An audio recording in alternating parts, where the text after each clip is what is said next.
Could you tell us how you got into football? Yeah, well, as a kid, I'm from Dagenham. Played all for the local sides there and was picked up by Tottenham. Played in what was the South East Counties League then. Good standard of football. My brother was a professional footballer at Coventry City at the time, so obviously I had aspirations to follow him. Wasn't to be.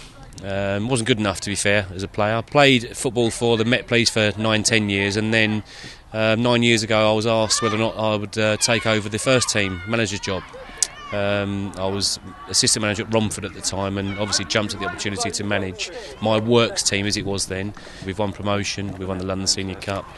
Haven't had a good FA Cup run, and that's the only downside to it at the moment. When I was at Dagenham, we played Sutton United when they had that fantastic run and jolly goal against Coventry, I think it was, and we'd been beaten in an earlier round by them, and I just think, if only it was Dagenham that day playing, Coventry City, and it could have been, and that's what you want. The FA Cup is just, the power of it is phenomenal. Everyone raises their game for it, and everyone wants a good cup run.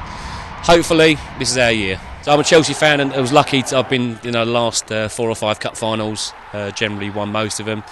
It's a great event, isn't it? Great event. If we could get through to the third round and play at Stamford Bridge, that'd be me. I think I'll resign from this job. I think I'll leave it as that. How do you sort of balance and juggle the day job, with part-time football? Well, initially as a player it was really difficult, although the circumstances for the Metropolitan Police Service then, we had a lot more officers. Now it's very, very difficult to get time off work. In fact, you can't get time off work to play football. So on occasions, obviously, some of the guys are missing the games.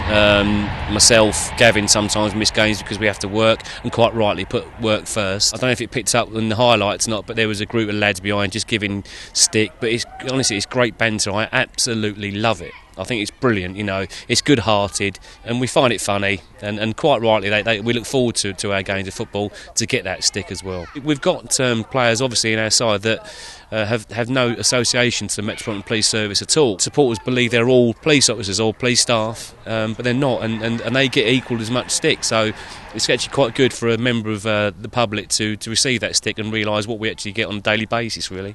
How many players currently are police officers? Only 2. We've only got the 2, yeah. And as I say, our best player today, one of our best players, Craig Brown. He's been in the job now he's been playing for me for the last 9 years. His brother's a pro football player at Bristol Rovers.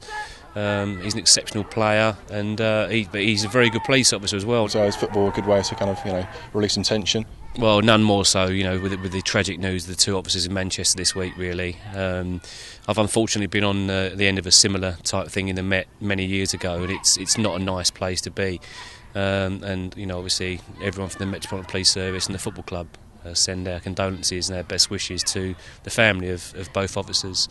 Going back to the question, I've worked in some quite extreme and pressurised jobs in the police, and coming away from football is a great release.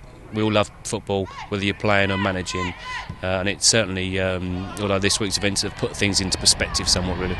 Show of respect for the 2 officers that fell this week, and it's sad times for the people in Manchester, for the English policing. But we're getting great support from the public in general.